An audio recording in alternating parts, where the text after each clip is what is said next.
શું અમેરિકામાં green card મેળવવું હવે પહેલા જેટલું સરળ રહ્યું નથી? શું વર્ષો પહેલા કરેલી એક નાની ભૂલ પણ આજે તમારું ગ્રીન કાર્ડ અને ભવિષ્ય બંને જોખમમાં મૂકી શકે છે?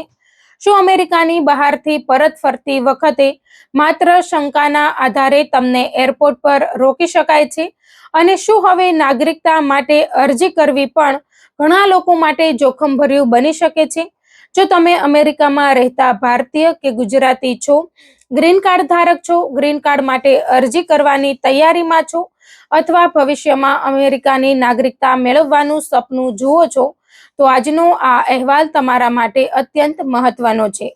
કારણ કે છેલ્લા કેટલાક સમયથી અમેરિકન ઇમિગ્રેશન સિસ્ટમમાં એવા નીતિગત ફેરફારો અને કડકાઈ જોવા મળી રહી છે જે હજારો પરિવારોને સીધી અસર કરી શકે છે.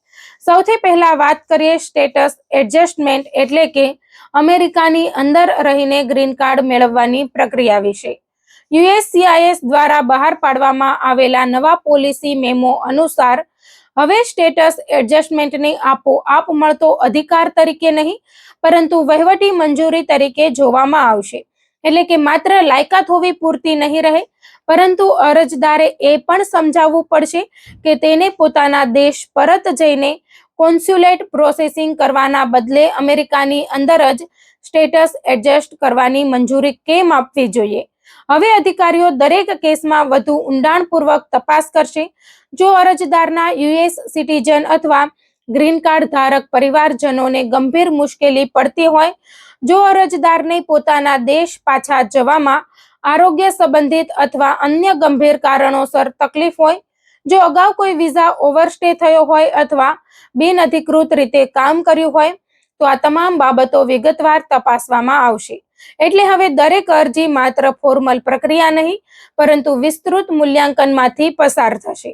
હવે વાત કરીએ અમેરિકામાં ફરી પ્રવેશ એટલે કે રી એન્ટ્રી અંગે. અમેરિકાની સુપ્રીમ કોર્ટના મહત્વપૂર્ણ નિર્ણય પછી સીબીપી અધિકારીઓને વધુ સત્તા મળી છે.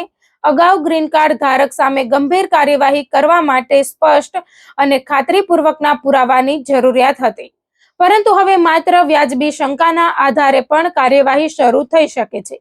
તેનો અર્થ એ નથી કે દરેક મુસાફરને અટકાવવામાં આવશે, પરંતુ જો અધિકારીને ઉપલબ્ધ માહિતીના આધારે યોગ્ય શંકા ઊભી થાય તો એરપોર્ટ અથવા બોર્ડર પર રોકી શકાય છે, પૂછપરછ થઈ શકે છે અને કેટલાક કેસોમાં વ્યક્તિને રિમૂવલ પ્રોસિડિંગ્સમાં પણ મોકલી શકાય છે. ખાસ કરીને ચોરી, નશાકારક પદાર્થો સંબંધિત ગુનાઓ, ઘરેલુ હિંસા જેવા કેસોમાં વધુ ગંભીરતા રાખવામાં આવી રહી છે. મહત્વની વાત એ છે કે હંમેશા ધરપકડ કે સજા થઈ હોવી જરૂરી નથી. કેટલીક પરિસ્થિતિમાં જૂના રેકોર્ડ, અગાઉના એમ્પ્લોયરની માહિતી, ભૂતપૂર્વ જીવનસાથી અથવા અન્ય સંબંધિત દસ્તાવેજોના આધારે પણ અધિકારીઓ વધુ તપાસ કરવાનો નિર્ણય લઈ શકે છે. હવે ત્રીજો મહત્વપૂર્ણ મુદ્દો છે ગુનાહિત ઇતિહાસ ધરાવતા ઇમિગ્રન્ટ્સ સામે વધતી કાર્યવાહી. અમેરિકન ઇમિગ્રેશન એજન્સીઓ હવે જાહેર સુરક્ષાને સૌથી મોટી પ્રાથમિકતા આપી રહી છે, જેના કારણે IRS, tax records, DMV, driving records, FBI screening, advance biometrics અને અન્ય સરકારી ડેટાબેઝ વચ્ચે વધુ સારી માહિતીની આપ-લે થઈ રહી છે. પરિણામે ઘણા વર્ષો પહેલાના એવા કેસો પણ હવે સામે આવી શકે છે જે પહેલા સિસ્ટમમાં સરળતાથી દેખાતા નહોતા.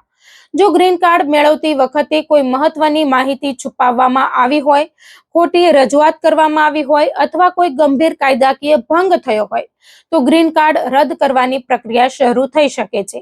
નિષ્ણાતો સલાહ આપે છે કે આવા સંજોગોમાં એફઓઆઈએ દ્વારા પોતાના તમામ ઇમિગ્રેશન રેકોર્ડ્સ મેળવવા, જૂના તમામ કેસોનું અનુભવી ઇમિગ્રેશન એટર્ની પાસેથી વિશ્લેષણ કરાવવું અને પોતાની ઇમિગ્રેશન હિસ્ટ્રીના તમામ દસ્તાવેજો સુરક્ષિત રાખવા ખૂબ જ મહત્વપૂર્ણ બની શકે છે. હવે વાત કરીએ અમેરિકન નાગરિકતા એટલે કે N-400 અરજીની. નાગરિકતા મેળવવાની પ્રક્રિયા હવે પહેલા કરતા વધુ કડક બની રહી છે. સિવિક્સ પરીક્ષા, ગુડ મોરલ કેરેક્ટરની તપાસ અને વિવિધ બેકગ્રાઉન્ડ ચેક્સ વધુ ગંભીરતાથી કરવામાં આવી રહ્યા છે. કેટલાક કેસોમાં નેબરહુડ ચેક્સનું પ્રમાણ પણ વધારવામાં આવ્યું હોવાનું કહેવામાં આવી રહ્યું છે, જેમાં અધિકારીઓ પાડોશીઓ, મિત્રો અથવા નોકરીના સ્થળે વ્યક્તિના ચરિત્ર વિશે માહિતી મેળવી શકે છે. સાથે જ નાગરિકતા અરજીની ફીમાં પણ મોટો વધારો પ્રસ્તાવિત છે. ઓનલાઈન અરજી માટે ફી લગભગ $1280 અને પેપર અરજી માટે લગભગ $1330 સુધી પહોંચવાની ચર્ચા છે. પરંતુ સૌથી મોટું જોખમ ફી નહીં, પરંતુ ભૂતકાળની ઇમિગ્રેશન હિસ્ટ્રી છે. જો કોઈ વ્યક્તિએ વર્ષો પહેલા ખોટી માહિતી આપી હોય, મહત્વની હકીકત છુપાવી હોય અથવા ગંભીર કાયદાકીય સમસ્યા હોય, તો નાગરિકતા માટે અરજી કરતી વખતે તે તમામ બાબતો ફરી સામે આવી શકે છે. કેટલાક કેસોમાં માત્ર નાગરિકતા અરજી જ નહીં, પરંતુ ગ્રીન કાર્ડ પણ જોખમમાં આવી શકે છે. તેથી ઘણા ઇમિગ્રેશન નિષ્ણાતો નાગરિકતા માટે અરજી કરતા પહેલા સંપૂર્ણ લીગલ રિવ્યૂ કરવાની ભલામણ કરી રહ્યા છે. હવે સૌથી વધુ ચર્ચામાં રહેલો મુદ્દો છે જૂના ગ્રીન કાર્ડ કેસોની ફરી તપાસ. માહિતી અનુસાર USCIS દ્વારા જૂના કેસોની સમીક્ષા માટે અલગ વ્યવસ્થા ઊભી કરવામાં આવી રહી છે અને વર્ષો પહેલા મંજૂર થયેલા કેટલાક કેસો પણ ફરી તપાસ હેઠળ આવી શકે છે. ખાસ કરીને જો અરજી વખતે કોઈ ખોટી રજૂઆત થઈ હોય તો તે હવે ફરીથી ચકાસવામાં આવી શકે છે.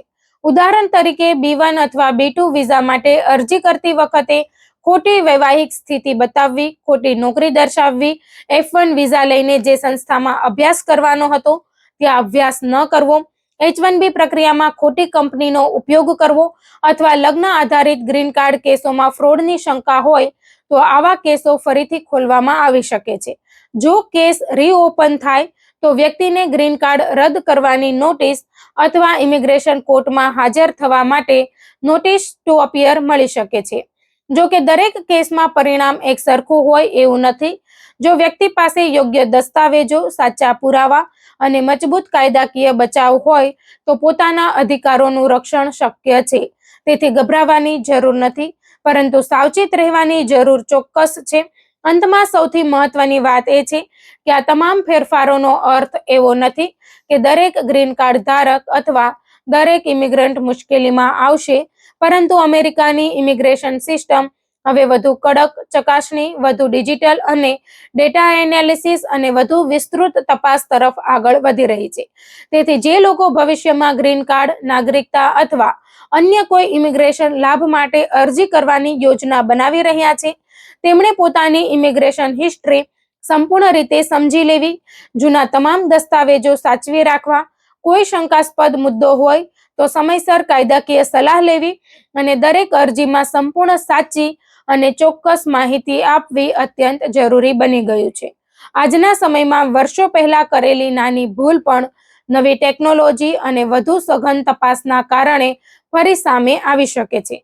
તેથી સાવચેતી, પારદર્શિતા અને યોગ્ય કાયદાકીય માર્ગદર્શન જ તમારા ભવિષ્યને સુરક્ષિત રાખવાનો સૌથી મજબૂત રસ્તો બની શકે છે. આથી જો તમે અમેરિકામાં રહેતા ભારતીય અથવા ગુજરાતી હોય, ગ્રીન કાર્ડ ધારક હોય, ગ્રીન કાર્ડ માટે અરજી કરવાની તૈયારીમાં હોય અથવા નજીકના ભવિષ્યમાં નાગરિકતા માટે અરજી કરવાનું વિચારી રહ્યા હોય તો કોઈ પણ મહત્વપૂર્ણ નિર્ણય ઉતાવળમાં ન લો. દરેક દસ્તાવેજ ફરી એકવાર ચકાસો, પોતાની ઇમિગ્રેશન હિસ્ટ્રી સમજો અને જરૂર પડે ત્યારે અનુભવી ઇમિગ્રેશન એટર્નીની સલાહ લો, કારણ કે આજના સમયમાં યોગ્ય તૈયારી અને સાચી માહિતી જ તમારા સ્ટેટસ, તમારા પરિવાર અને તમારા અમેરિકન ભવિષ્યને સુરક્ષિત રાખવાની સૌથી મોટી ચાવી બની શકે છે. અમેરિકામાં રહેતા ભારતીયો અને ખાસ કરીને ગુજરાતી સમાજને એક મહત્વપૂર્ણ સંદેશ આપ્યો છે કે ઇમિગ્રેશનના કોઈ પણ લાભ માટે ક્યારેય શોર્ટકટ અપનાવવો નહીં, કારણ કે અમેરિકાનો કાયદો કદાચ મોડો પડે, પરંતુ જ્યારે કાર્યવાહી કરે છે ત્યારે તેના પરિણામો ખૂબ જ ગંભીર હોઈ શકે છે.